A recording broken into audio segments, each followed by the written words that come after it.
What's up, everyone, and welcome back to yet another episode of the Chromecast. My name is Joe, joined here today by Robbie.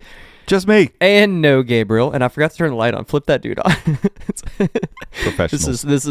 This is super professional. We have a slightly different desk setup today. We are A little bit different. We are raised up Elevated. desk with bar stools. We're elevating the game. Not necessarily bar stools, but they're bar They're just stool stools. kind of height. The stools. Yeah, Like they would go to stools. a high top kitchen table. Yeah. It's kind of we have these stools at home. And it's kind of comfy. I kind of like it.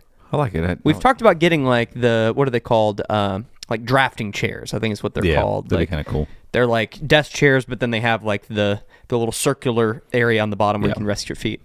So anywho, I forgot to turn the light on. Gabriel is out. He's dealing with a sick kiddo, unfortunately. Never fun. Never fun. And we're hopefully everything works out. But no Gabriel today. But we got Paul. We got Dan. I mean, we're gonna rock and roll. Yeah. And we took off last week. I was out of town. It was the week of Christmas. Gabe and I were like, do we want a podcast? And I thought about it. I said no. And then I was like, nah.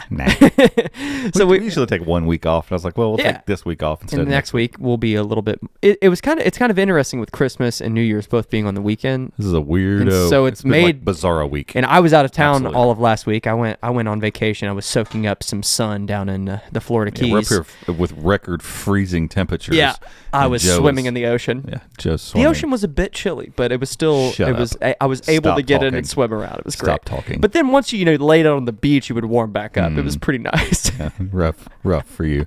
And then you got delayed, and it's like, oh, I have to stay in Key West for an extra day. It's like, pretty rough.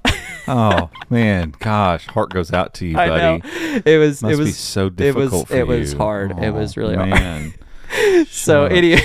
As I'm throwing eggs at his house. Yeah. I got home. My house was covered. They're freezing midair. Yeah. It's like, and they're stuck on there permanently now. I don't know. It's pretty bad. But we've come out of it. It's not that gross anymore outside. But God, it last was. Week was not fun. I got to miss some of the worst of it, which was nice. But we decided to take off that week. Guys, kind of spent some time with family. I was gone and back at it this week. So as we're wrapping up 2022, we thought it would be fun to look at our top 5 most viewed articles and most viewed videos. Most read articles, most... Yeah. I guess they're still paid views. Yeah. It's interesting to think about that kind of stuff, too, because like when you pull those lists up, it's like, oh, wait a second, what now? And maybe that's an indictment on us. Maybe we should do this more often. But we also, we try to tend towards... writing and creating content that we're still passionate about. So 100%. We don't want to get stuck in the hamster wheel of what worked, let's repeat. Right. I think that's a lot of creators and publications get stuck in that rut of you're not innovating. You're just looking how to make another point. buck. And I'm just like, not interested in that. Now, I mean, obviously, if we see some stuff happening and we got to make adjustments. We gotta make adjustments. Yeah, just the way it is. So like if we're writing about something and it's just completely not doing anything for a while. Sure, gotta figure out something else.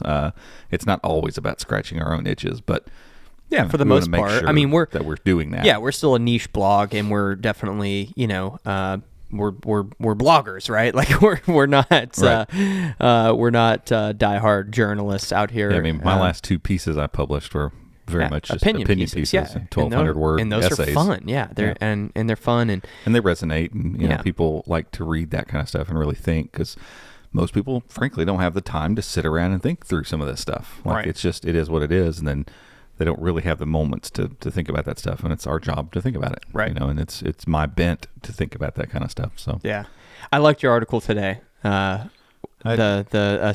tablet with the 1380. Yeah, and I've got another companion piece I'm going to write about. I think, or even the 1200. Yeah, and I said both of them in that. I think both would be fine.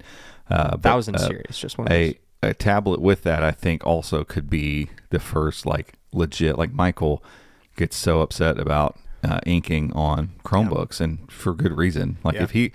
He sketches and draws too, so like he's expecting a little bit more from it, And for me, I don't even think it's good enough to even take notes with at this point for most Chromebooks. It's frustrating. It's not great. Yeah. And so I imagine, his frustration's way beyond what mine is with it. And I really do think that the same argument that can be made towards, like, let's make more tablets. I think a tablet with one of those processors in it would make for the best tablet inking experience that we've had yet. Because anytime I want to test a stylus, I always test it on the Spin 513. It's got that high-end Campanio in it. Yep. That's got a good screen and a good digitizer and stuff too, but the mix of that chip for some reason just does a great job with stylus input. Like it's really good at USI stylus input. And so I'm like, imagine that in a little 12-inch tablet that I can just hold and write on. I'm like, that would be really nice, wouldn't it? Anyway, Adam King, in my interview with him, didn't say explicitly. He just said he was excited for the future of MediaTek processors and detachables. There have to be. I mean, it would make a lot of sense. Obviously, the original 500 or 8183 in the Duet was obviously a great success for them, and there was a ton of those devices that were out there in the market. So let's get some of these higher end ones. Yeah, I mean, and that's the thing. I don't really want to like say, well, it'd be okay to get like the 828. But the 828 would be really good in a tablet too. Like it was a really good processor in that one Chromebook that showed up with it. I want to see obviously MediaTek processors in more Chromebooks across the board. Yeah. But they're higher end chips because they've got a new they haven't released it yet, but we've tracked it internally as the MT8188, and that's going to be a bump of that mid range processor, like something like that, or hopefully one of the high-end chips in a tablet it would be just so good. I went back and watched a section. I don't want to, this will be the last thing I say. This will tie into our list here. Yeah. But I put the review of the Lenovo Chromebook Duet 5 in my piece because I talked about it as being this really great overall experience of a tablet that you could actually kind of replace your Chromebook with. Yep.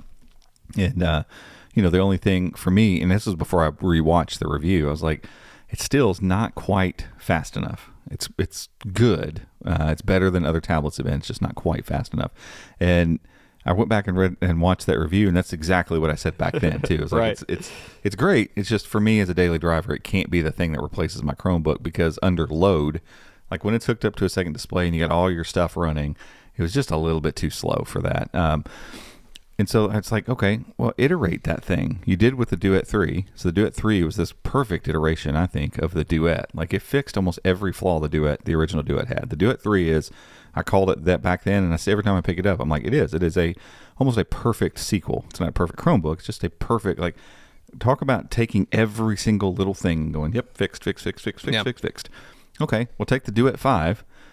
Give us leave it at 13 inches, 12 and a half inches, something like that. We'll go to a 16 by 10 or 3 by 2. So you're roughly the same size. 16 10 could be not nice. Quite as. What are iPads? They're, I think they've gone to 16 by 10, I think. They used to be 4 by 3. No, they're 3 by 2 now. I'm sorry. They're 3 by 2. So that's what the Pixel Slate, the original HP X2 tablet. To me, the original X2 tablet was one of my favorite form factors for tablets. Like it was the exact same screen basically as the Pixelbook, except I could pop it off the keyboard. It was an Intel chip, right? Yeah, it was the M8. So the same thing that was in the Pixel Slate. So it was kind of a pre-runner to the Pixel Slate. Keyboard was absolute trash on the bottom, but the tablet itself was nice and thin, and I really enjoyed that. So I'm like, go back to something closer to that. And keep it at 13 inches if you want to, because I mean the iPad's a 3 by 2 13 or what the big one, 12.9 inch or something. It's 13 inch, right? Big old thing. People are fine with it. They really are. Like, and if you're going to make a bigger tablet, at least square off the screen a little bit. But I want you to keep the width because that was what made it nice in the lap. But that's a small thing. Like, keep the OLED screen, keep the quad speakers, update that processor with 1380 or 1200 Campanio chip, and then send it out the door. Yeah. Like there's not a whole lot more you need to do with this thing. Like it's already attractive. The kickstand, the keyboard work really well. Like, I mean, you could update the keyboard a little bit, but keep it in that same price range. Like all the things they've done with it already are already great. And I know Snapdragon chips are expensive, so they could probably go to a higher end MediaTek chip for about the same price, keep it in the same price range, not change a whole lot from the formula and just iterate that thing and bring it out. but we have zero.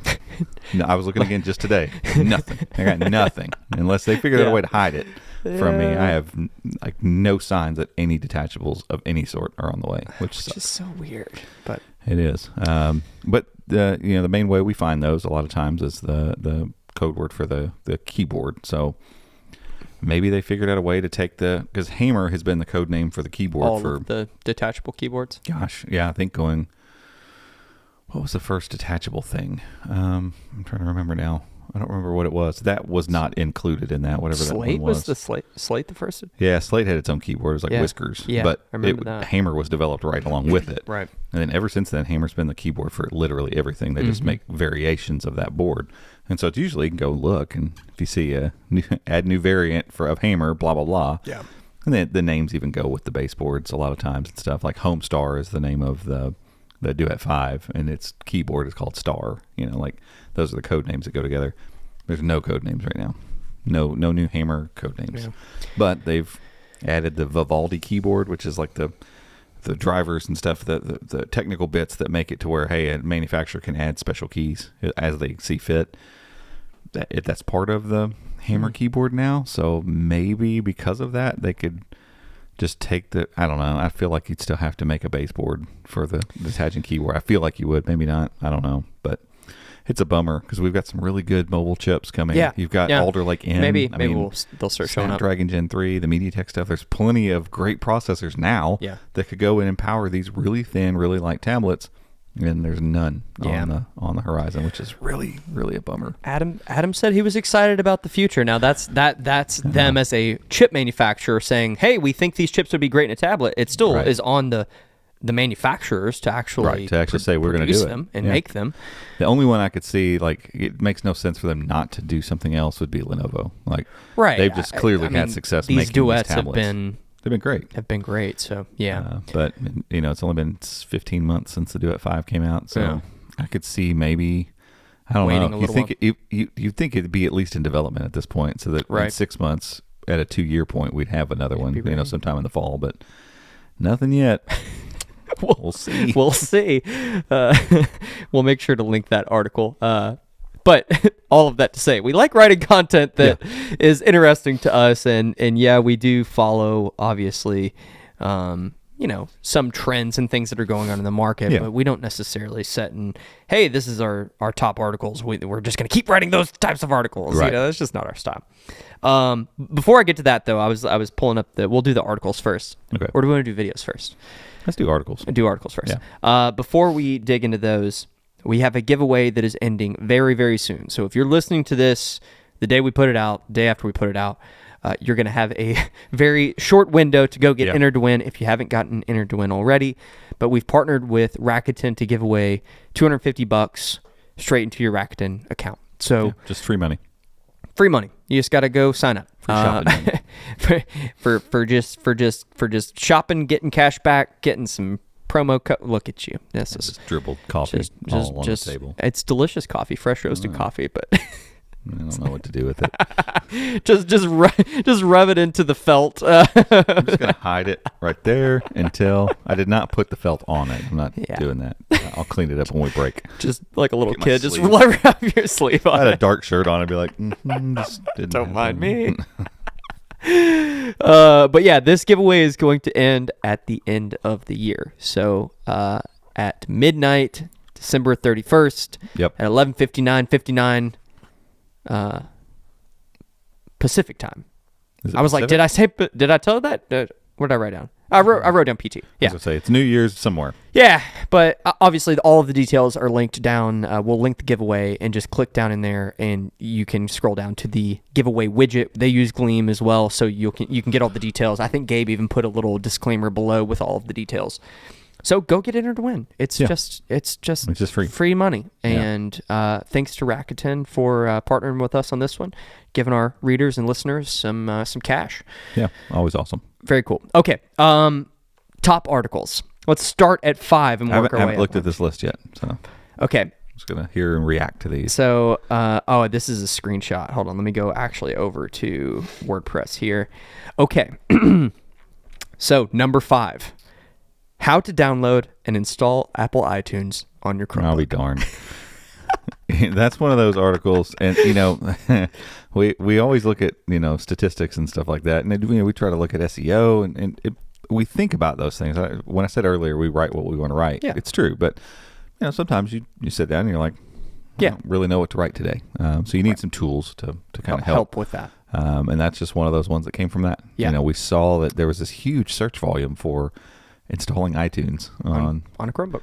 I'm like, who uses iTunes anymore? But Apparently, I'm one of those people that went like, as soon as I could stream everything, right, I got rid of libraries of anything. Right. I don't own any physical music anymore. I don't own DVDs, any of that stuff. I sold them all off. Right. And it's like, I'm just, for better or for worse, I'm lassoed to this whole idea of streaming content. If the internet goes down like permanently, I'm so screwed like across the board. Like I'm in a bad spot.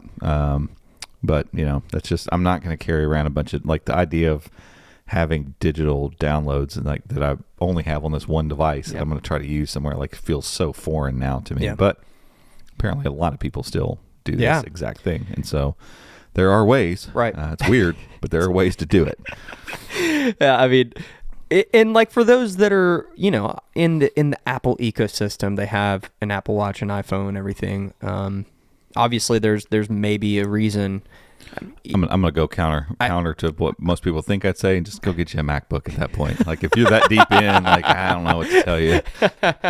They can't afford they can't afford the ridiculously priced MacBooks. They just want to get iTunes. Go find you an old used one or something. I don't know. So Gabriel wrote that article December 1st of 2021. So we're just doing total page views for the last year. This entire year. So this was actually an article written. It's just been chugging for a year. And it's just been chugging right along. So number 5, how to download and install Apple iTunes. High five to us. We got evergreen content going. Yay! Something we've been working on. Okay. Number 4.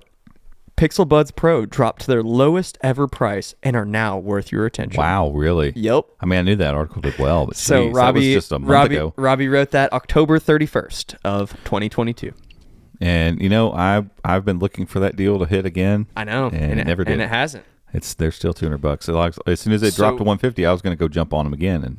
And did you end up getting a? Did you end up ordering some at 150? I got them for... No, I ended up getting... Gabe had a couple of those referral credits to the Google store. Right. He let me have one of those, so I used it on... I got those for my wife. Yeah, because I mean, that's 25% off. Like, that was a nice deal. That was a great deal. And at 150 with the new updates that the Pixel Buds have gotten, I'm super happy with them. I want a pair for myself. We've got some floating around the office that we've been passing around and stuff. I'm just like, I took them on the trip to Florida, and they were great. And I've got so many earbuds, like, I don't need them. Yeah, But if you can get them for 150, I mean, I got the Pixel Watch, got the Pixel 7. Might as well. Let's go all in. The ecosystem. Yep. Just be in the ecosystem. Okay, number 3. I knew this was going to be up here. I didn't expect it to be number 3. Play Google's The Great Ghoul Duel Great Ghoul Duel game for some spooky but cute Halloween fun. Was that this year? that was written by Mr. Michael Perigo on October 31st. So that's interesting. 2 articles. I remember that because it was like it's already Halloween, and it went for like a week solid. It was a week after solid. Halloween, and people were like, "Yep, still gonna do this." And it's just one of those that perfect example of this whole, like, you can look at data all you want. There's no data that would have pointed to that article. He thought it was fun and cool and wrote it and boom, it went crazy. And it's why we continue to write the way that we do. Yeah, that just seems to prove itself over and over again. For a lot of people, it makes them uncomfortable because you can't say, hey, I clocked in today and did X, Y, Z, and I know it will give me this result. Sometimes it doesn't. Yeah. Man. Sometimes it's just swing and miss. Yep. That's the way it is. But yeah, that was an interesting article. Number what are we on? 3, right? Are we on number 2? That was 3, yeah. Yes. Number 2. Oh, that's I knew there was going to be another deal in here somewhere. The $79 Chromebook that's absolutely worth buying. Gabriel Bringers. August I wrote 19th. At some point that one came back up again, and I wrote it again, and it did well again. It did. I mean, I think did it go on sale for $99 at one point? It and like because that's the Flex, right? Flex 3. Well, the 3, and then the Lenovo Well, Chromebook 3. I think it's just called the IdeaPad Chromebook 3. Yeah, and so then there's a Flex 3 that's basically the convertible. Both of them were $99 when I wrote it. Yeah, and it did really well then too. Not quite this well, but for $79, there's something about seeing that in the headline. You're going to get a laptop. At that point, and a decent, who cares how dumb it is? Right? Like just have it, just have it around the house, or keep it in a backpack, and it's just your little it's a little beater. Yeah, that's the word I was looking for. Thank you. I was like, I mean, a little beater device. Yeah, it's something for the kids. It's something to just have around. It's you need to take something quick on vacation and not worry about breaking it. Like for $79, it's ridiculous that you can buy a laptop for $79. I remember this, and I remember this from the article. He said, "Is it Best Buy right now for an outrageously low price of only $79?" You read that correctly. $79 for a Chromebook. That's actually worth buying. Yeah, and it's not crazy. a bad Chromebook. Yeah. Like of the cheap Chromebooks, it's probably my favorite one of them. Yeah. And so like it's really cool. I mean, and we're going to talk about a little bit of CES stuff later, but what Lenovo's got that they've already at least said, it's one of the few things that we know is coming to CES that we can actually talk about.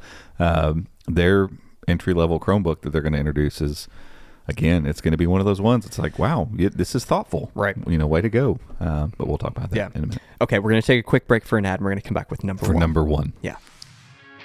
This is not your average bag of fresh roasted coffee. This is the special edition Chrome Unboxed Anniversary Blend. Here at Chrome Unboxed, we're not just nerdy about Chromebooks, we're also coffee snobs. And we wasted a lot of time hand roasting coffee before we found Fresh Roasted, and we haven't looked back since.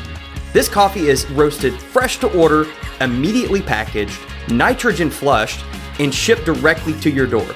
And although we can't officially say that this Chrome Unboxed edition tastes any better than the normal anniversary blend, that is the word around town. But don't just take our word for it. Pick up a bag for yourself and let us know what you think. Alrighty, welcome back, everyone. Coffee's cleaned up. Coffee is cleaned up, and we're ready to move on to article number 1 of 2022. We've already talked about it. I was going to say, do you know what it is? Yeah, we know. I know. I feel like we definitely have known for sure. I feel like we've talked about this on this podcast before, too. I think we have. A couple times, just the oddity of this one. Yeah. If not, we'll dig into it here. But this article is actually no more on the website. Yeah. It is a redirect, but the article is called How to Use Chrome Flags for Experimental Settings, written by Joanna Romero. Yeah. And it's cached in Chrome here, or in WordPress here.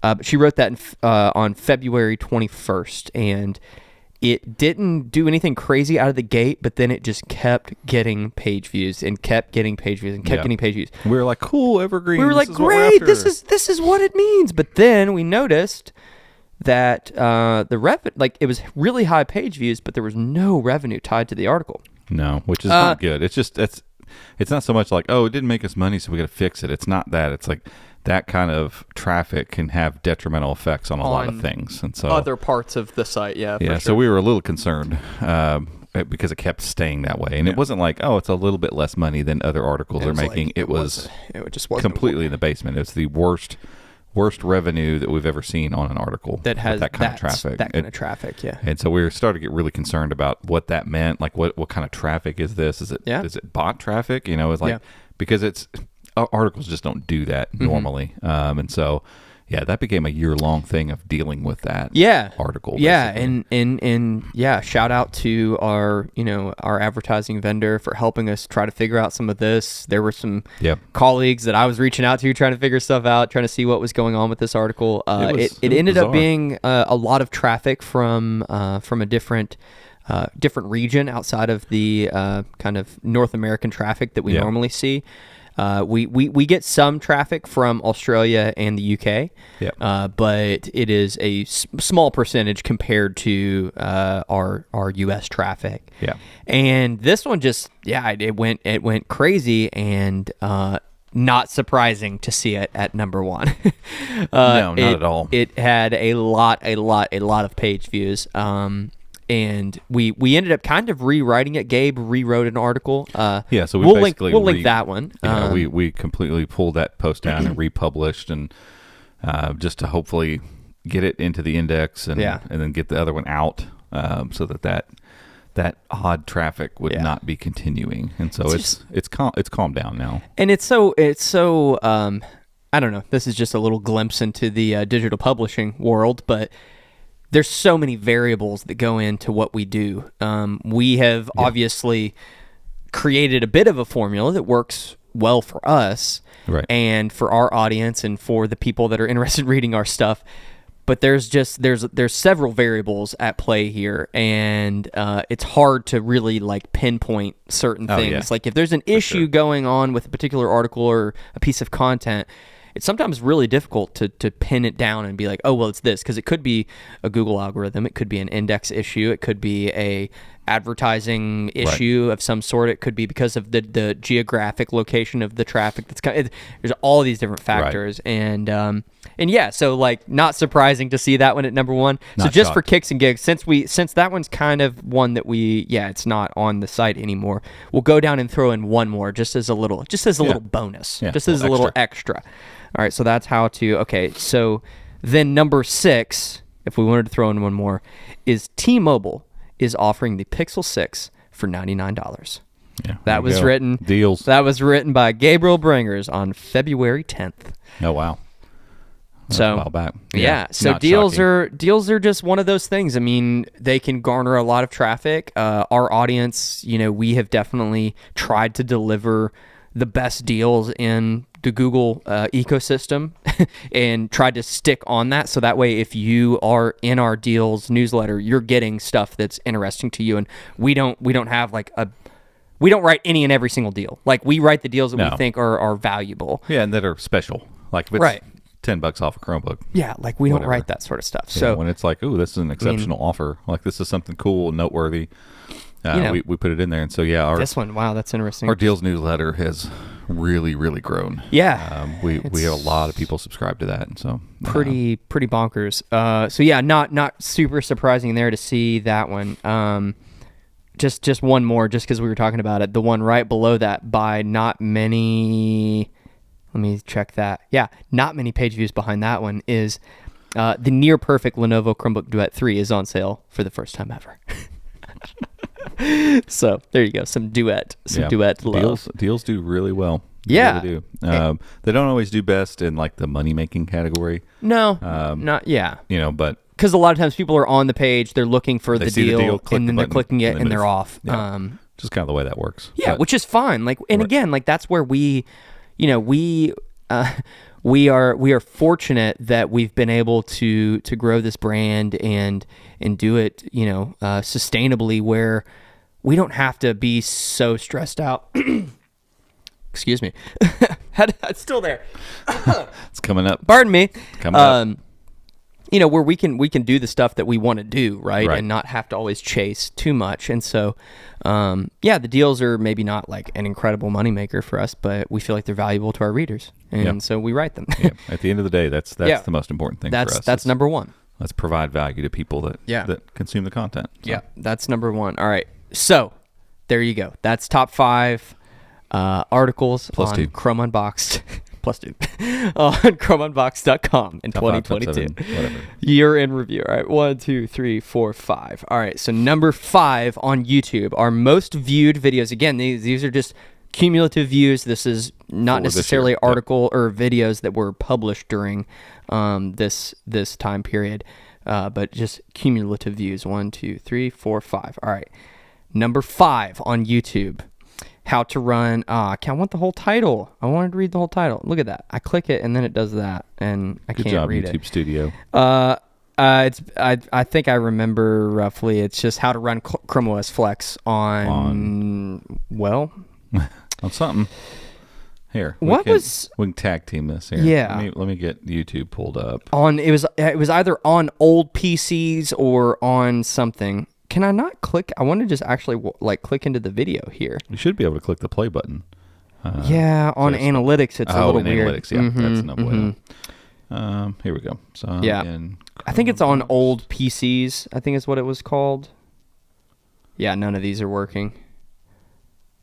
Technical difficulty. Pardon us. Let's see. How to run Chrome OS Flex on what? I was gonna pull them up. There's a lot of Chrome OS Flex videos out there. I guess I should have searched Chrome Unboxed to see. Nope, that's our other Chrome OS Flex video. Yeah, Chrome OS Flex. Here we go. How to run Chrome OS Flex on your old PC or MacBook. Ah, yeah. And that was basically a quick rundown of how to get the USB stick set up. Yeah, and it wasn't a full how-to. Yeah, I don't think. That one was. That one was the full how-to? Okay. So we did a couple different things with Flex. So the first one was, hey, here it is. It's a thing. We want to just talk about the idea of Chrome OS Flex and what it is. So we did a video about that. I believe it's on the top 5, if I remember. And that was more, we didn't show how to. Chrome OS Flex turns your old laptop. We'll see. Right. That was almost like news kind of thing. Like, hey, it's a thing. It's here, and let's explain what it is. Right. And then we said why it matters. We'll do another video on the nuts and bolts of walking you through, because it's hard to thumbnail too. It's hard to do both of those things. Like if you're wanting to explain a concept to someone and then be like also how to do it, like it's two very different pieces of content. So we split it up into that, and we wanted to make the how to so that we could just reference it anytime we needed to. Right. Hey, there's a video. If you want to go see how to do this. Yeah, so we don't have to talk about that every single time we talk about Chrome OS Flex. And so we made that video, and it did pretty well. Like I feel like it was on the back end of the Chrome OS Flex like hype train that happened for a month and a half. But for a how-to video, it did really well. We also did installing Chrome OS Flex. We did the one with the Surface laptop now pretty recently, so it hasn't had time to do that kind of stuff. And I don't even know how well it's even doing, to be honest with you. But the other one is right there, so I'll leave that just pulled up. But my other video, I thought I saw it in here. Yep, there it is. Yeah, there it is. It's at almost 40,000 in a month, so it's trucking along. Yeah. But yeah, we did a video and turned a Surface laptop SE, the Chromebook killer. The Chromebook killer. We turned it into a Chromebook. I used it the other day. Worked from it. Did you? Nice. Yeah, just out of curiosity. I want to I think maybe we'll do a video about that. Working from a converted Chrome OS Flex device. Because it's nice. And there's some cool stuff we could talk about there that we talked about with the folks at Google in kind of the Flex Lab about all the little things that come up, right? Of hey, I'm using this device, I need to print, or I need to do this, and all the little stuff that comes up. Like, can you actually work from this device? Right. It's not enough for it. And I think the answer is yes, but it'd be fun to explain that. Oh, look, it's running it. Well, that's fine. That's like Steam right now. I feel like in Chromebooks, like. It boots up and it does it technically, but I've yet to have a gaming experience where I'm like, wow, this is great. I enjoyed this. There's always hiccups, and it's still early for Steam. I'm not dogging on that on Chromebooks, but I'd much rather pull up GeForce Now and hop in and actually play and enjoy my time. But that was the same way when it first came out. It was this fun thing that we would log in and be like, look, it's moving around. Cool. Yeah. Look, there's no lag. Okay, next thing. And now with these gaming Chromebooks, I'm starting to use that service on a very regular basis and realizing, like, since Stadia and all that stuff started, this has come a long way. And it's not just a novelty act. Now it's this thing that's actually usable. It's a daily thing. And so Chrome OS Flex has gotten to that point now, I feel like, in devices that we've messed with it on. It's not just hey, look, it installed and it booted up. It is 100% usable, and it needs to be that in order to be taken seriously. And it's a serious product. Like I think it has more nascent potential than most people think. Yeah. I think it could be like a Trojan horse situation down the road, where they could basically the application for deploy Chrome OS all over the place in a lot of places. Like right now, that's not their goal. Clearly, it's not, but. It's more of a solution to a problem that people are having, where it's like, we have these old laptops, like we don't want to keep throwing them into a landfill, trying to update them or throw them away. Right. How can we maybe do something with them and have people continue to use them in workplaces or in call centers or whatever, and so it's a solution right now, but it could be more of a like proactive thing in the future where it's like, hey, this is what we're going to do. Right. We know this is something that's coming up. Yeah, it's an interesting. It's very interesting, and obviously some of our YouTube community is interested in it as well. So we'll talk about the other video here in a second. Number 4 on YouTube, Lenovo Chromebook Duet 5 review, which is awesome. Not super surprising. Told you we'd come back around to it. It was top of mind for me this morning. But yeah, it's got a very good average view duration, AVD. If you hear YouTubers talk about AVD, I watched that one today, and kudos that review. I just write a script and talk. So the review turned out really good. Like,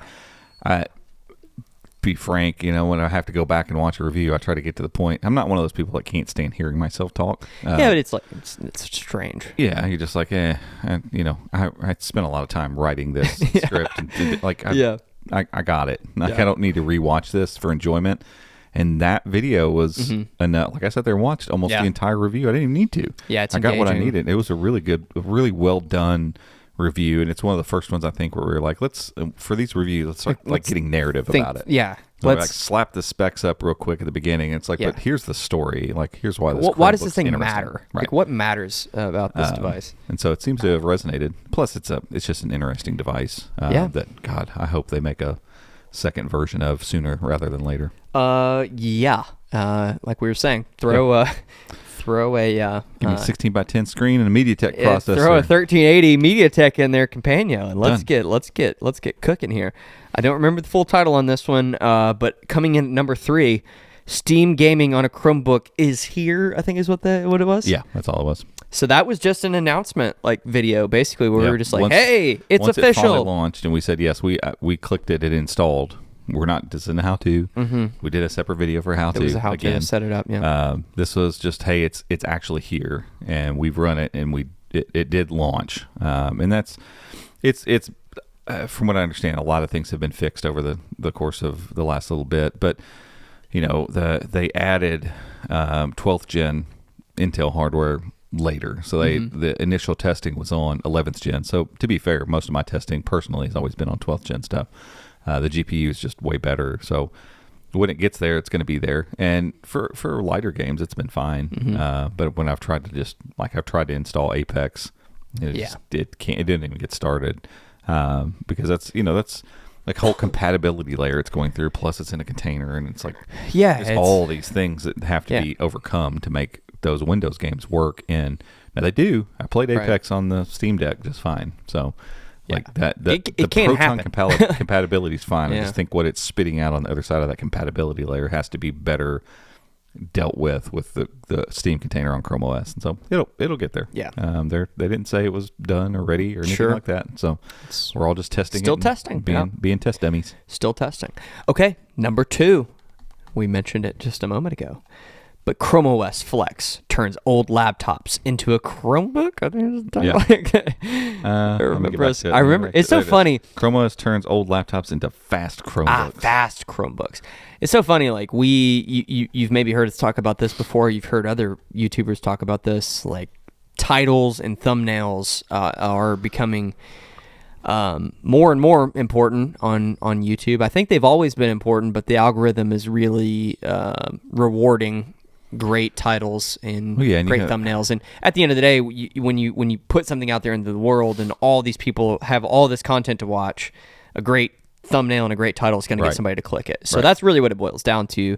So I mean, it's good to have them, but we spend like extra time on them now, whereas I think we're still in the spot where that matters a lot. I think some of these guys that have massive 10 followers. million subscribers. Like Peter McKinnon put out a video the other day that was just overwhelmed. Was the title. Like some of it just for those folks maybe doesn't matter as much. Right. They can do kind of some basic stuff. Let their audience basically create the organic push push the algorithm for them, and they're fine. And I don't want to say we're to that spot at all. We're not even close to that, but we're approaching 250,000 subscribers, and so we have enough of an audience that helps no matter kind of what we put out there. It's going to get some eyes on it versus when we first started, sometimes we'd put videos out and, man, they would just tank. Yeah. Do nothing whatsoever. We're past that. But we still have to be very thoughtful. Like, if we want to get new subscribers and pull in new people that, and we do, like, constantly have people like, I didn't know you guys existed. This is awesome. Yeah. So. And some of it too is like always trying to innovate and stay ahead of the curve and like try to stay on top of what is happening with YouTube and what's happening with the algorithm and everything. So anywho, that video did well. Not surprisingly, I think there's a lot of interest around Flex, and I feel like the videos that we have out now kind of like we have this trio of videos now that I feel like we've covered what we need to cover. We might do some ancillary videos that are maybe assistant on Flex or like trying to do certain like using Flex. Like there's some other videos that we could do. But we're going to take a quick break for an ad and we're going to come back with number one. Stay tuned. Alrighty, welcome back everyone. As promised, number one on YouTube for Chrome Unboxed in 2022. Got a new Chromebook. 10 tips to get you started. Just gonna forever be number one. It has of our top. How many views does it have? Of total? our top 10, it's number 2 on our average view duration. The only one that was better in average view duration was the Lenovo Duet 3 review. It had 35% or 4-minute AVD. It's getting, I was gonna say it's getting close to 2.5 million. It's just one of those that clicked somehow for us, and again, we don't really chase stuff. We've talked about like how can we do more stuff like this, and the stuff that we do like it's like I mean, doesn't quite do that. Well, and it's like we still like we put out helpful, useful stuff. Like it just that one for some reason is resonating with our audience, and actually, I mean that one, if you click in, and this is true of a lot of our content. I mean, it's like 80 to 90% of our views are non-subscribers. So if you're not subscribed, please go subscribe. But yeah, that video just for some reason has just continued to get views. It wasn't super viral. It wasn't like it got a bunch of views right up front. It's just continued to get views month over month. So that video's been out for 3 years, and it was crazy. Our number one viewed video again in 2022. Yeah, and I mean I don't know, it's helpful. I've watched it back just to see like, is this still relevant? Do we need to change this? And all of it's still good, still relevant. Which and I think that's part of it. And it was very structured in that we were like, here's what we're gonna do. Step number 1, here's this. Step 2, like it's very straightforward. And I think we've tried to pull some of that into our content. But that's just not. I mean, I don't know. At the end of the day, like. We just like making cool videos, and we like making videos that are helpful and informative to people, and that's what we're going to keep doing. Yeah. And hopefully another one catches and goes crazy. Yeah.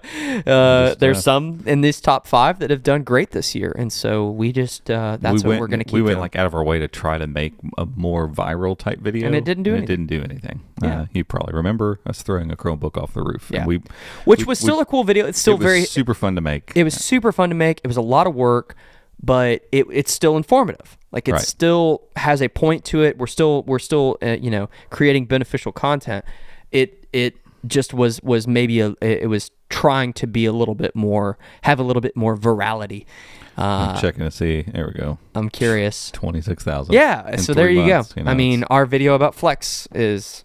Well, what was the one you said just a second ago that had 40? Yeah, the Flex. The latest Chromebook turning the Microsoft has more. So quite a few more in a third of the time. Right. So it's just, I don't know. It's just one of those things. Do we have it all figured out? Absolutely not. No. It's not like we are gurus and know we figured out YouTube. That's certainly not the case. No. But we love making videos, and we like putting out cool content, and we love writing articles. And so this was fun. This was fun to. Yeah. This was something kind of impromptu. We were trying to figure out what to talk about today, and I was like, "Hey, let's." Final week of the year is not real news heavy. There's not a ton of news, and so we thought this could be fun to kind of go through our top 5 on each, and just a little year in review. Yeah, that was interesting. That was fun. Okay, let's talk through next a little bit of CES 2023. We are heading out next week. We are going to be in Las Vegas next week on Monday, and we're going to be there all week. And I I still can't quite wrap my head around that. I've traveled, and then Christmas, and then New Year's, and then we're going. I don't know. Yeah, and CES always feels like it does this, but I feel like it's a little earlier than normal. Yeah, because the way the weeks fell. So I think they usually go for, hey, after New Year's, we'll give it a week and then go. It's like it's normally, aren't we out there like the 6th, 7th, 8th, or like something like that? And so it pushed back a little bit, and the way it just overlaps, it's weird. Like it's New Year's, and then we're there. Yeah. I mean, celebrate New Year's, and then we were flying out the next day. So, but super excited. There's obviously a lot we can't talk about. Sure.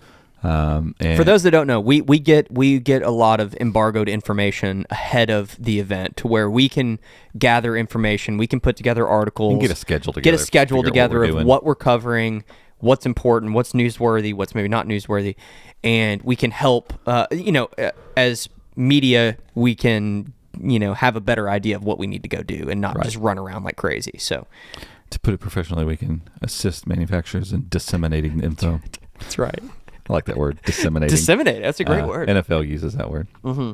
The pictures and or whatever may not be disseminated. Disseminate. Like, a great word. Ooh, good word. Love that. But yeah, so we know for the most part, there's a couple things that when we get out there, we will see that we won't know about, that we can't even talk about those for weeks after CES. So those things are still surprises. We don't know anything about those. So I love that. I like getting to walk into a manufacturer's booth and then be like, look at this. What is this? Like, oh my check God. it out. Look at it. Y'all are making this? This is great.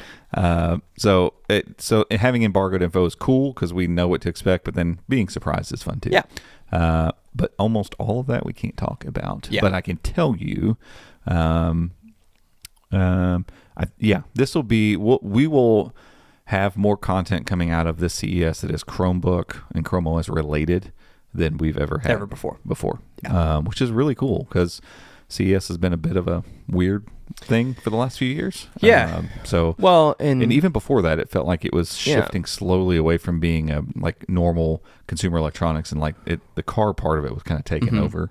I'm sure which now we're seeing. Like, I remember the first, not the first, but one of the first CES we went to. It was a lot of electric vehicle stuff. I mean, the year of the Mach E announcement. What year was that? Yeah, the second year we went. Huge announcement, and we were going around looking at that stuff. And now you're starting to see that trickle out into consumer, spaces, and so it is cool. Like, you'll it's probably cool to see see less of that specific type of automotive tech at CES because that's not cutting edge tech anymore. It's going to be electric vehicles, not cutting edge anymore. Yeah, it's going to be all the connected stuff. I think like more of the connected vehicles, where it's this 5G connected car that is driving through the city and getting all of this information. Because like that was, I don't know, last year there was some stuff about that. I think that'll continue to be a trend. The automotive space is still in dire need of full disruption, and it's Tesla kind of did that a little bit. Sure. And there's all that argument of, it's electric cars with all the carbon footprint that goes into making them. Is it even helping the environment that much? I don't know. Yeah. Probably not. I don't know. But I think, the advent, like electric cars in general, are just really fun. They're really cool to use. And, I think you're at a choke point right now with the charging networks. Like once those are fully fleshed out, which I think will mean probably a little bit of a incursion from onto the turf of standard gas stations. But they should have all the incentive in the world to do this. I mean, your normal gas station you go to they don't make their money on gasoline. Nope. It's all the stuff in. I don't even know if they make any money on gasoline. It may be a fraction of a cent or something. Like they're not making anything. It's you going in and grabbing walking some in stuff and getting some road beers. Not really. You should not get road beers. Some snacks. Yeah, don't do that. Some snacky poos and some sodies. Right. Some Yoo-hoos. Yeah. Get you Yoo-hoo. Get you some gum. But yeah, I mean, and you see places, really investing in that. Like we have a racetrack that just opened down the road from our house, and it's a really cool. It's silly to be like, wow, so neat gas station. Yeah. But as a place to stop, the food's great. Their coffee's great. It's open. You can walk through there. It's not like this crazy, weird, crowded. Clean. It's so fantastic. Yeah, like great. Quick Trips for a lot of you that are down south. Quick Trips are awesome. Thornton's are the same ilk. Wawa down in Florida. That kind of it's this idea that hey, if we make this a place people want to walk into, we're going to make more money Right. instead of it just being a necessity almost. Because like a nasty gas station, you don't want to go in there. You'll go stop somewhere else. And so anyway, all I have to say, vehicles. electric vehicles need, gas stations like that to say, you know what, we have gasoline, but around this back, we have These charging stations. 20 charging stations that work with the majority of cars. Yeah. And so that's where we're at right now, that I think that's causing some of the problem with it. But eventually, I mean, there's so many upsides to electric vehicles. The fact that you have a motor on every wheel gives you basically all-wheel drive on most vehicles. Instant torque. Yeah, instant torque. You have, you get in the winter and, you got to wait for your car to warm up before it gets warm. Yeah. Wrong. Not with an electric vehicle. You got to wait till your car warms up for it to get cold in the summer when it's hot outside. Nope, not anymore. You don't need any of those things because when you turn it on, it's on. Like there is no warm up. It's just on. It's doing the thing it needs to do. And so there's a ton of benefits to electric vehicles. Not just, hey, I feel good about myself for making the earth greener. Right. I mean, it's not going to be bad for us to stop, polluting the air with exhaust. Again, you can argue that it's a long-term thing. Yeah, I think once they figure out how to make all of these things in ways that are more efficient, then all of a sudden, if the production of these cars doesn't cause such carbon emission, then yes, then it's a net win. But it's clearly the way things are going. And there's more trunk space in them. There's just so many cool upsides to it. They just the charging network needs to be better. But that's not something you'd see at CES. Like they're going to be like, hey, charging stations. Like that's not cutting edge consumer tech. So it'll be interesting to see. Like I want to walk through the automotive section of the showroom floor just to see, because they'll always do. There'll always be the handful of concept cars that have some crazy whatever going on with them. But automated vehicles that eventually start driving themselves, and where there's a fleet of automated vehicles that there is no, there's an emergency driver handle or whatever, but the majority of it, the seats face each other and everybody sits in there and has a talk and, Minority Report style. And you just kind of float through the city and be really cool. Yeah. That stuff is interesting at CES. Yeah. And there's there's obviously TVs galore. Oh, yeah. And TVs the TV stuff at CES is the backlighting things get smaller. Quantum Neo LED, QLED, fossil. The jargon's out of control. Do you remember? Well, I don't know if that was CES or an NAB that I was at, where 8K was the big huge thing, and everything was 8K. I think it was at an NAB. I was out there with the Switcher guys, and I made some funny social media videos of me walking up to these big, huge signs that say 8K, and I walk up to the booth person, and I'm like, so what resolution is this? They're like, it's 8K. So I did see it. I was shopping. I got a small television for my daughter for Christmas to keep in her room for Switch playing and stuff like that. So I was shopping for TVs, not really, but looking for here's a reasonable sized, 50, 45, 48 inch, something like that television to put in her room. That's not going to cost a fortune, but still looks good. I don't want to buy a crappy picture, but it cost me to go into quite a few television sections and actually be looking versus just kind of walking by them. Yeah. And I saw a couple 8K, but they're huge. They're, 80 plus inches, which need to be. I mean, honestly, I think even 4K at that size from a couple feet away, you can't discern a pixel. Yeah. So it's I don't know. 8K seems like a IMAX theater problem to me. Not home television problem. Yeah, even a large wall-sized projection. We have a projector in there, a 4K projector for our simulator, and it's projecting. I think I measured it 11 foot, corner to corner. When you stand 5 feet from it, you can't make pixels out. No. The resolution's just too high for that need. So I don't see 8K doing a whole lot anytime soon. Because even in a 100-inch TV, 4K is fine. And guess what? There's no content in 8K. Yeah. Nothing. Nobody's making 8K content because it's an absolute bear to deal with to begin with. But I saw an 8K television and it had some stock 8K stuff, and it looks crispy. But I'm like, there's the a 4K stuff right next to it that looks just as good. What is the point of this? I'm going to pay more money for all these extra pixels, and I have no hardware that pushes that. There's no content that pushes that. Who cares if you have that many pixels? What good is this? This is a stupid thing. It's like 3D televisions. Yeah. Like, I remember when those got foisted on us. Oh, It's like, no. Do you remember going into to Best Buy and like I remember the one in Louisville that had like the little back corner room of like all the TVs and it's like all dark in there. You go in there and go in there and watch the 3D TV stuff.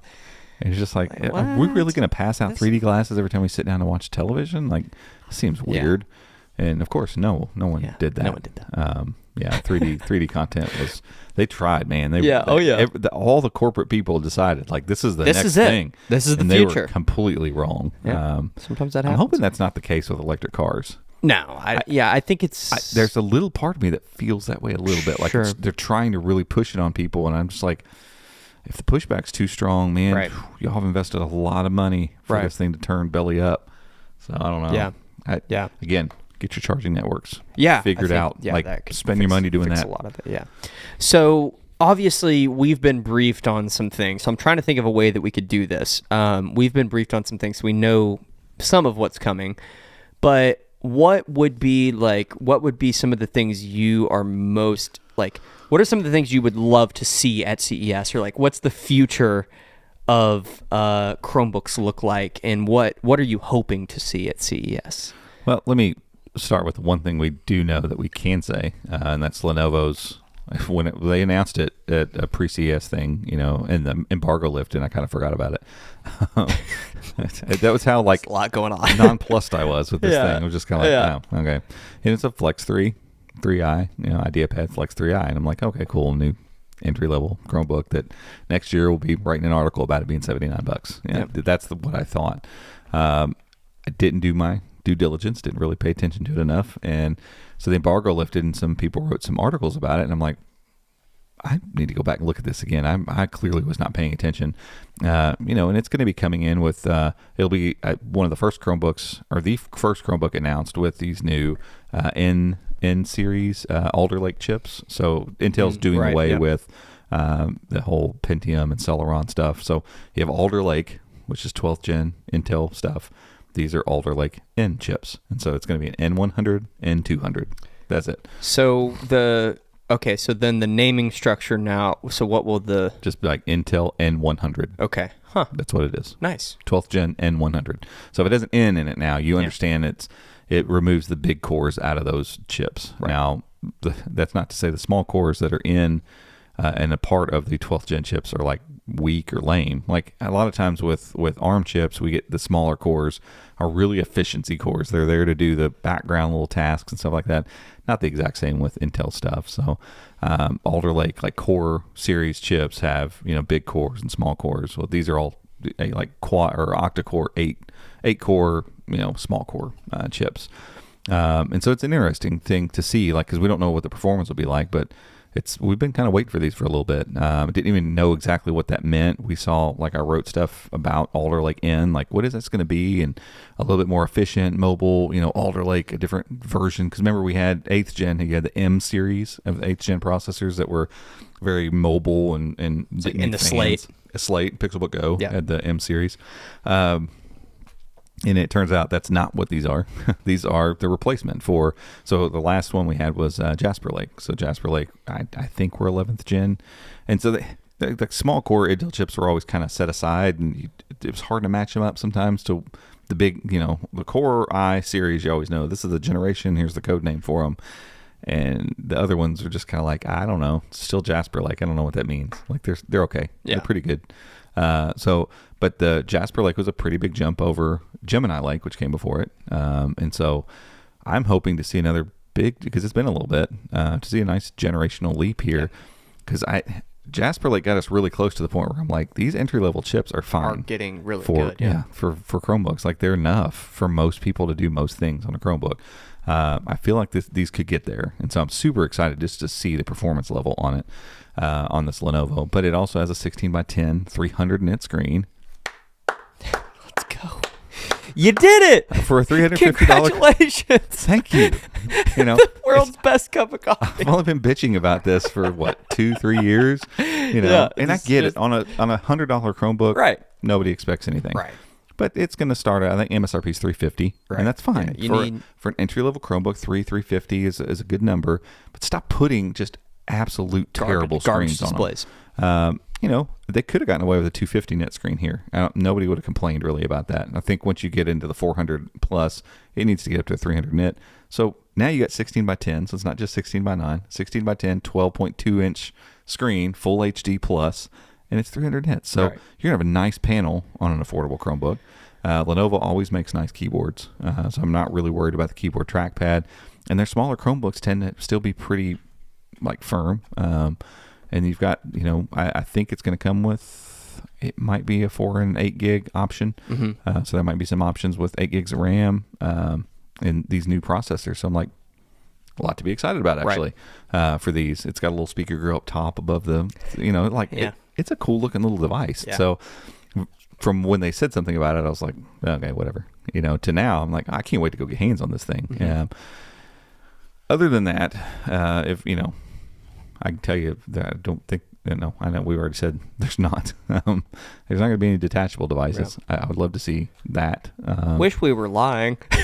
Or I wish something went undetected. Maybe something, and there was something under embargo that but that's not the case. It would be cool. There are, like I said, there are a few things that are going to get shown to us that we know. We don't know what they are, but they're going to be shown to us that we can't even talk about till later than CES. So never know. Most likely not. The other trend I would like to see, and we don't know this stuff for sure. No, I don't think I know this stuff. No. I want to see some convertible Chromebooks. If that's what we're going to stick with, then we're not going to lean into the tablet thing. Okay. I want to see some convertible Chromebooks like the Pixelbook, the original Pixelbook. Yeah, sure. Squared off, symmetrical, so that when you flip it around in tablet mode, you got keys. It's not on the just back, a usable, but it's closed up, and it's not just a usable convertible. It's like a nice experience convertible. Right. It looks like it was built to do that. Right. And we just don't see that. Everybody wants to slope their laptops, so when it's closed, the edges slope away so that it looks thinner and all that stuff. And I get that, but then when you flip it around, it looks like the ends of a loaf of bread flipped around. So that's what it feels like. And nobody likes that. Nobody wants to hold that. So I would love to see something like that. Something considered. Yeah. Sure. in a convertible. And I would like to see some more all-in-ones. Mm-hmm. And again, this isn't giving anything away. I want to see more all-in-ones. Like HP needs to follow up the right over there. We're using it to cast right here. We use it for how-tos. What is it called? Is it just the Chromebase 22? Chromebase 22. But it's the spinning screen. Whatever. It's a nice trick. But the cone is really nice because it has speakers. It has great fantastic. speakers. It looks great. Mm-hmm. I mean, it looks fantastic. Gets it enough up off of the desk that you kind of get this. Gives you your adjustments and stuff. Yeah, you get a nice adjustment, and you get a nice kind of ergonomic where it's up off the desk a little bit. I love that. Mm-hmm. That all-in-one. More of those would be 100%, nice. Yeah. Throw an Alder Lake thing in there, 8 gigs RAM, give it some extra storage. Done. Don't change anything else about it. Maybe give it a Quad HD screen. That would That's be dope. What I'd say. That would be dope. Because you can pick up pixels. It's 22 inches. If you lean right up and relate it around to it, for sure. So that's but that's an easy iteration I think they could make. That would be fun. We have no news about that, but I'd like to see it. Yeah. But I mean, just good solid Chromebooks is what we want to see across the board. We just want to see. We're getting to this point where we have some really, really great devices that are out. Like not that we've reached peak Chromebooks so much, or we've talked about, is there the perfect Chromebook? Like, no. I just don't think there is. But just iterate and keep putting out great devices. We have some great devices that are out on the market right now, and just keep iterating and updating and as the market matures, there's going to be more and more people that are wanting a nice device. Yeah. And that doesn't mean that it has to be $1,000 device. Like, nice devices even in that lower end. And we've talked about that with the affordable space and all of that. That's the place I think that just it will continue to evolve, and we're seeing that with that Lenovo Chromebook. Yeah, the Lenovo's a good example. Yeah, you're elevating just a little bit, not huge, but you're elevating that lower end of the market. And so the same thing needs to happen with the mid-range. Like the mid-range Chromebooks can be so close to being like, this is fantastic and just so good. These couple little tweaks that shouldn't cost that much. It's just being considerate, thoughtful. Like think about what you're doing when you build these pieces of hardware, and you can build I'm telling you, they could build and sell these just class leading Chromebooks for probably $700, $800, right? Maybe even $600. That are like really good. Like not just like that's okay. It has some hiccups in it, but like this is exceptional. Right. This is an exceptional Chromebook. Like it is. We're getting closer to that. I think that's where the market needs to move to. Yeah. So stay tuned. I mean, we're going to be posting a lot of content, obviously, on the website chromeunboxed. It's not Chrome Unboxed ellipses com. chromeunboxed.com. chromeunboxed.com. But also, we're definitely going to be leaning into some YouTube shorts while we're out there. Yeah. And generating some short form content. So make sure to be following along over on YouTube as well. And on social media. I'm sure we're going to be posting some stuff on Instagram stories and different things. So follow along at Chrome Unboxed on all the social stuff, chromeunboxed.com. And we're really excited to go out there and be in person in Vegas. Yeah. It's going to be interesting, but we're excited, so stay tuned. But that's it for this week. We appreciate you all tuning in and listening and watching. If you are watching, make sure to give us a thumbs up. Yep. Go down there and click subscribe. Yes. And ring the bells. Just the one. It's here. It's here. Just ring the bells. It does have like the little icon on the side too. It's just the bell ringing, but you could argue there's multiple bells. All right. We'll catch you all next week. See ya.